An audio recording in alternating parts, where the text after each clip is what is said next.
Hello everyone, right, this is our tutorial for this week and we've chosen something a little bit different and possibly a little bit tricky. It will stretch you, it certainly stretched us. And the song is properly called open bracket I don't know why, close bracket but I do. But a lot of people know it is I don't know why I love you, but I do. It was written in 1960 by a songwriting partnership of Paul Gayton and Bobby Charles, and it was a big hit in 1961 for the man they called the Frogman, Clarence Frogman Henry. So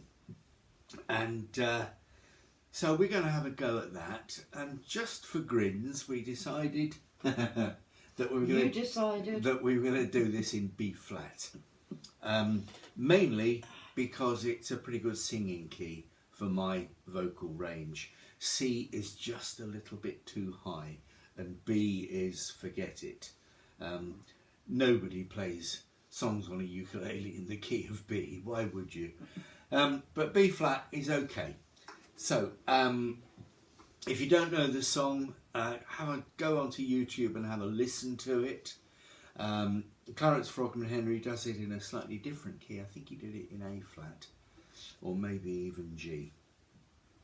But B flat seems to work because there's some interesting chords that on the face of it look quite terrifying, but really when you break them down they're not that difficult. So let's have a go. The introduction to the song is simply the last line of the verse, or the melody of the last line of the verse, which is the bit that goes, I don't know why I love you, but I do. 3 notes, that's all you've got. B flat, A, G, A. So what could be simpler? Well, nailing jelly to the ceiling for one thing. The first chord that you're going to play is a C7, and 001 works perfectly well here. First chord you ever learned, finger 1, fret 1, string 1. There it is. And then it goes to an F7th, which is 2, 3, 1, 0, and then to a B flat. Right, okay, let's get this B flat nonsense out of the way first up. B flat is nothing to be frightened of.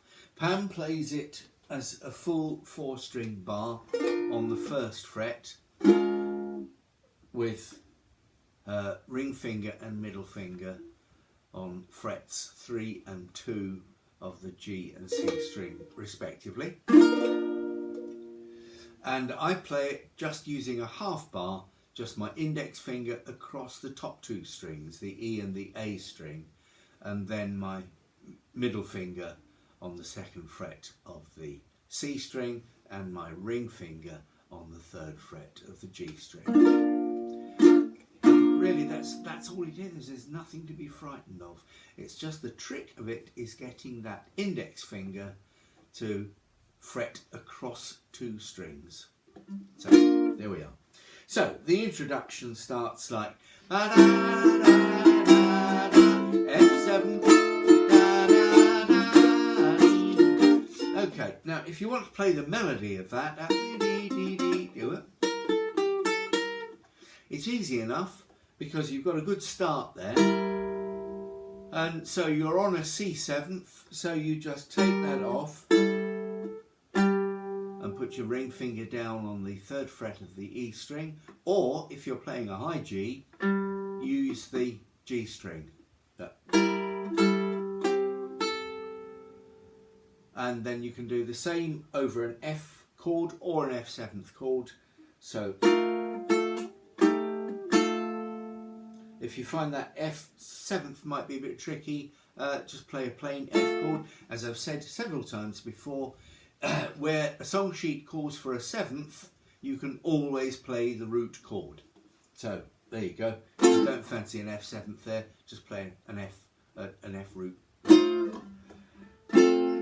So that introduction. Oh, and then when you get to the B flat, it's quite nice, just rather than playing a plain B flat, to rock the 6th note on and off, which is a little finger down on the 3rd fret of the E string for the G note. So we get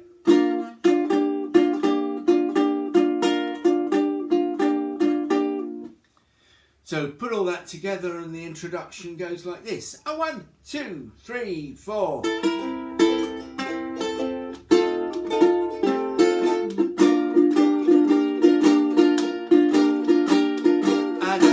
Okay, and then we get into the song. So you can play around with that introduction, do what you like with it.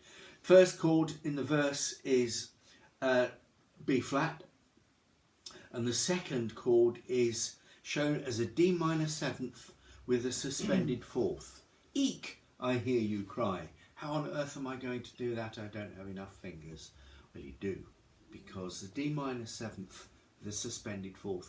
Bear in mind that you only have 4 different sounds that you can make at a time on a ukulele. So one finger shape or one finger position can serve as more than one chord, as I'm sure you've seen. Now, D minor 7 sus4 is the same fingering as G7 sus4, which is 0, 2, 1, 3. Okay, now, so I'll just say that again. 0, 2, 1, 3. You can get to that from the half-barred B flat shape very easily, because all you need to do is to go from B flat and move your ring finger over to the 3rd fret of the A string. And you can leave your index finger flat barred across the top 2 strings, because it means you're double fretting the A string. So we just go from there to there. Pam finds it a bit more difficult because she's playing the full bar B flat. So how do you do it? I actually do use the half bar on that. There you are. Yeah. See, take it from one who knows. So the half bar goes across there. That's the D minor 7 sus4. Then we drop briefly through an A 7th, and there's a lot of C minor 7ths in this song, which is just a full 4-string bar across the 3rd fret. And that's all you need to do for C minor 7th. Nothing to complicate that. Just, and so you're rocking from a C minor 7th to an F 7th, which is just something that you have to practice. In the second line of the verse, we get an F augmented. We get that rocking again, the F 7th to a C minor 7th, back to an F 7th, sorry, beg its pardon, and then an F augmented. Okay, now to do that, you need to lift your ring finger off and flatten your index finger across the middle 2 strings, the C and the E string. Because the note you're looking for the augmented, it's an augmented 5th. So it's a C sharp or D flat. And then from there we go back to the root chord, the B flat. And then at the end of the second line, we're just going to do a little filler. And the little filler is a rundown from B flat to F.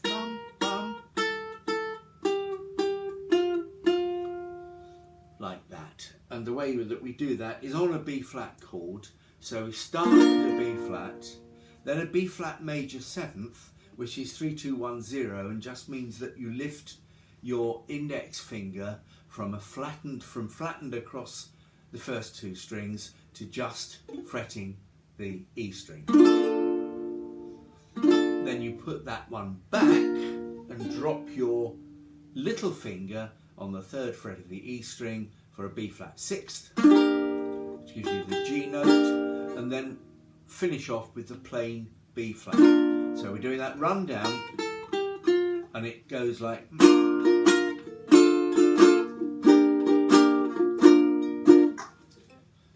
So say it might look a bit daunting at first, but when you actually analyse it and put it onto the fretboard, it's not that problematic. The third line is the chord there is one that Pam's been having awful trouble with. I know. It's a D7th with an augmented fifth, or a D7 augmented, because augmented implies a sharpened or augmented fifth.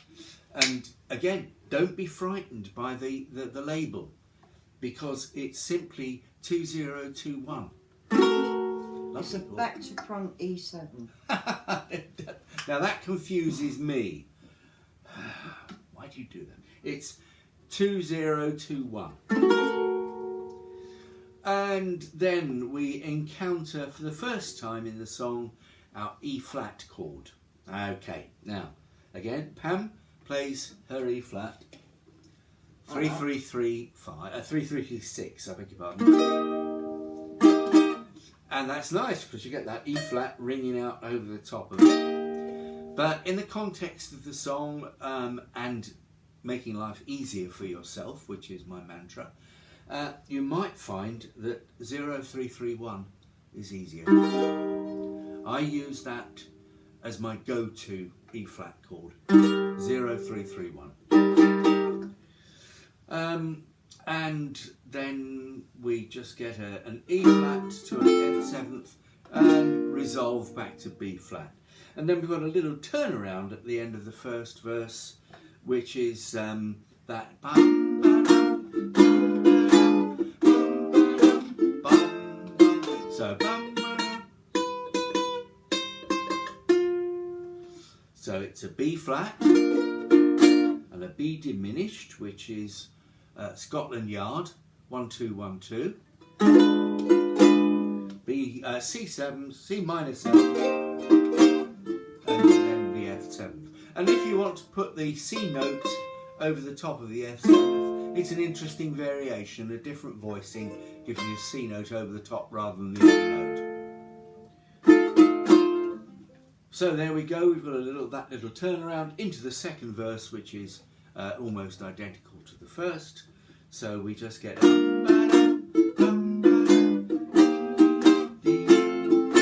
can't sleep nights because I feel so restless, and so on through the second verse.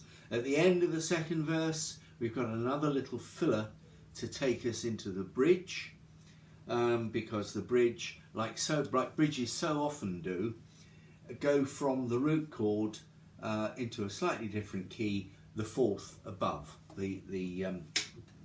So in this case, we're going from a B flat into an E flat for the bridge passage, and then it resolves back down to B flat for the last verse. And we get to that by simply playing a little filler there as a B flat, E flat, B flat, B flat 7. Now, B flat 7 is 1-2-1-1. It's the simplest way of playing it. There are other ways. If you want to, you can play it as, where do we go? Like that. As 3-5-4-5. It's a B flat 7. And various other ways. But for the purposes of this one, it's just as easy. Do it like that. 1-2-1-1. And then we get into the bridge, which is in E flat, and then we go to an E flat minor 7th. Yeah, that's what I said, E flat minor 7th. Easiest way to play it is a D minor 7th raised 1 fret. D minor 7th, of course, is 2-2-1-3. So we're going 3-3-2-4 for an E flat minor 7th. Okay, so Pam's going from the E flat there to that, and I'm probably going from that E flat, which to my mind is easier because you just move, you take those two fingers and move them over, then put your index finger down on the 2nd fret of the E string, and your a little finger on the 4th fret of the A string. So we're going from there to there. And then everything else is plain sailing except the end of the line, the first line of the bridge. You're just going a little transition run up from a B flat to a C7. So that entails 1 beat on a B chord. So if you're playing your B flat like so, just slide the whole thing up 1 fret and then to a C7th. Any way you like. That one there, 3003, 0001, or 3433 as a C7 as well. Or there you go. What have we got? 0767.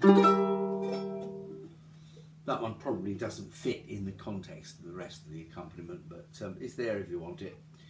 But it's a good idea to learn your way around the fretboard and look at these different voicings and different positions for the same chord, because you can always play the same chord in more than one position. I mean, sometimes 5 or 6 that are quite easy to reach. So there we go, a B flat, C7. And then the last verse is exactly the same as what's gone before for the first 2 verses, until you get to the coda, which is simply the last line of the verse and the refrain, and the same as the introduction, repeating, I don't know why I love you, but I do. So we get, I don't know why I love you, but I do. And then we've got just a little turnaround there before the repeat of the last line. So we get a B flat, a D7, a G minor, which is 0231, in case you'd forgotten, to a C7, and then repeat, I don't know why I love you, but I do. Finish on a B flat, B flat, B flat. And then if you want to be fancy about it, you can play a B flat 6th, which when you're playing down here, is you just lift your ring finger off, so the 6th note, the G note, is on the my low G, in Pam's high G, it's there. But if you want to be really fancy about it, you bar the 10th fret. And there's a B flat 6th with the G note ringing out over the top there, which is a nice way to finish. And it signals to whoever's listening to you that you've definitely finished if you play a 6th up there. Okay, I think that's about it, really, isn't it? Yeah. Okay, I haven't left anything out. No. That's remarkable. Okay. Okay, well, have fun with that. We'll do a play-along version over the weekend, and you can have a bash at playing along with that. It will stretch you, and that's a good thing, isn't it? To say, it certainly stretched us, but it's not as daunting as it appears at first glance. So have a go at it. You know it makes sense, and have fun with it. Right, we're going to leave you now because in our world it's lunchtime, and I'm going to go and make some cheese on toast. I think Nice.